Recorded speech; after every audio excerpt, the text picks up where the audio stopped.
दोस्तों, क्या आप जानते हैं राजा भोज के बारे में? ग्वालियर से मिले राजा भोज के स्तुति पत्र के अनुसार केदारनाथ मंदिर का राजा भोज ने 1076 से 1099 के बीच पुनर्निर्माण कराया था। राहुल शक्रत्यायन के अनुसार यह मंदिर 12वीं-13वीं शताब्दी का है। इतिहासकार डॉक्टर शिव प्रसाद डबराल मानते हैं कि शैव लोग आदि शंकराचार्य से पहले से ही केदारनाथ जाते रहे हैं, तब भी यह मंदिर मौजूद था। कुछ विद्वान मानते हैं कि महान राजा भोजदेव का शासनकाल 1010 से 1053 तक रहा। राजा भोज ने अपने काल में कई मंदिर बनवाए। राजा भोज के नाम पर भोपाल के निकट भोजपुर बसा है। धार की भोजशाला का निर्माण भी उन्होंने कराया था। कहते हैं कि उन्होंने ही मध्य प्रदेश की वर्तमान राजधानी भोपाल को बसाया था, जिसे पहले भोजपाल कहा जाता था। इनके ही नाम पर भोज नाम से उपाधि देने का भी प्रचलन शुरू हुआ है, जो इनके ही जैसे महान कार्य करने वाले राजाओं को दी जाती थी।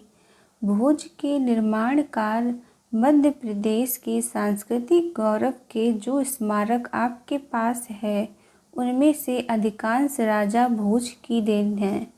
चाहे विश्व प्रसिद्ध भोजपुर मंदिर हो या विश्वभर के शिव भक्तों के श्रद्धा के केंद्र उज्जैन स्थित महाकालेश्वर मंदिर, धार की भोजशाला हो या भोपाल का विशाल तालाब, ये सभी राजा भोज के सृजनशील व्यक्तित्व की देन है। उन्होंने जहाँ भोज नगरी की स्थापना की, वहीं धार, उज्जैन और विदिशा जैसे प्रसिद्ध नगरियों का स्वरूप दिया। उन्होंने केदारनाथ, रामेश्वरम, सोमनाथ, मुंडीर आदि मंदिर भी बनवाए, जो हमारी समृद्ध सांस्कृतिक धरोहर हैं। राजा भोज ने शिव मंदिरों के साथ ही सरस्वती मंदिरों का भी निर्माण कराया। राजा भोज ने धार, मांडव तथा उज्जैन में सरस्वती कंठ भरण नामक भवन बनवाए थे, जिनमें धार में सरस्वती मंदिर सर्वाधिक महत्वपूर्ण है। एक अंग्रेज अधिकारी C.E. लुआर्ड ने 1908 के गजट में धार के सरस्वती मंदिर का नाम भोजशाला लिखा था। पहले इस मंदिर में मां वाग्देवी की मूर्ति थी। मुगल काल में मंदिर परिसर में मस्जिद बना देने के कारण यह मूर्ति अब ब्रिटेन के म्यूजियम में रखी है। परमार वंशी राजाओं के मालवा के एक नगर धार को अपनी राजधानी बनाकर 8वीं शताब्दी से लेकर 14वीं शताब्दी के पूर्वार्ध तक राज्य किया था। उनके ही वंश में हुआ परमार वंश सबसे महान अधिपति महाराजा भोज ने धार में 1000 ईस्वी में 1055 ईस्वी तक शासन किया। महाराजा भोज से संबंधित 1010 से 1055 ईस्वी तक के कई ताम्रपत्र, शिलालेख और मूर्ति लेख प्राप्त हुए। भोज के साम्राज्य के अंतर्गत मालवा, कोंकण, खानदेश, भिलसा, डूंगरपुर, बांसवाड़ा, चित्तौड़ एवं गोदावरी घाट का कुछ भाग शामिल था। उन्होंने उज्जैन की जगह अपनी नई राजधानी धार को बनाया। राजा भोज खुद एक विद्वान होने के साथ काव्यशास्त्र और व्याकरण के बड़े जानकार थे। उन्होंने बहुत सारी किताबें लिखी थीं। मान्यता अनुसार भोज ने 64 प्रकार की सिद्धियां प्राप्त की थीं।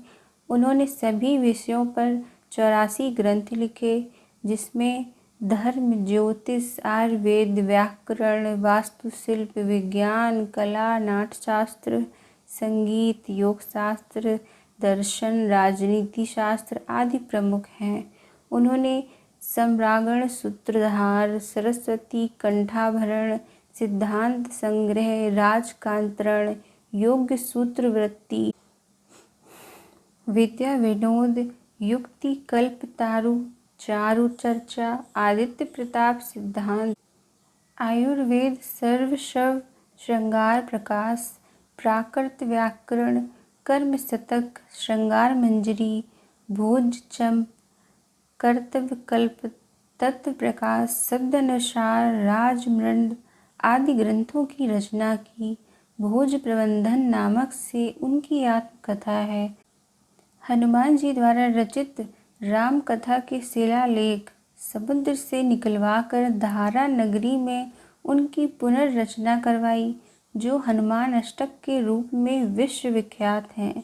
तत्पश्चात उन्होंने चंपू रामायण की रचना की, जो अपने गद्य काव्य के लिए विख्यात हैं। वहीं आईने अकबरी में प्राप्त उल्लेखों के अनुसार भोज की राज्यसभा में 500 विद्वान थे। इन विद्वानों में 9 रत्न का नाम विशेष रूप से उल्लेखनीय है। महाराजा भोज ने अपने ग्रंथों में विमान बनाने की विधि का विस्तृत वर्णन किया है। इसी तरह उन्होंने नाव व बड़े जहाज बनाने की विधि का विस्तार पूर्वक उल्लेख किया है। इसके अतिरिक्त उन्होंने रोबोट तकनीकी का भी उल्लेख किया है। मालवा के इस चक्रवर्ती प्रतापी काव्य और वास्तुशास्त्र में निपुण और विद्वान राजा भोज के जीवनी और कार्यों पर विश्व की अनेक यूनिवर्सिटीज़ में शोध कार्य हो रहा है। इसके अलावा गौतमी पुत्र, सतकर्णी, यशवर्धन, नागभट्ट और बप्पा रावल, मिहिर भोज, देवपाल, ओमंगव्रत, इंद्र द्वितीय, चौल राजा, राजेंद्र चौल, पृथ्वीराज चौहान, विक्रमादित्य, हरिहर राय और बुक्का राय, राणा सांगा, अकबर, श्री कृष्ण देव वर्मन, महाराणा प्रताप, गुरु गोविंद सिंह, शिवाजी महाराज, पेशवा बाजीराव और बालाजी बाजीराव, महाराजा रणजीत सिंह आदि के शासन में जनता खुशहाल और निर्भीक रही। आगे की जानकारी के लिए मिलेंगे नेक्स्ट वीडियो में। ये वीडियो कैसी लगी हमें लाइक कमेंट करके ज़रूर बताएं।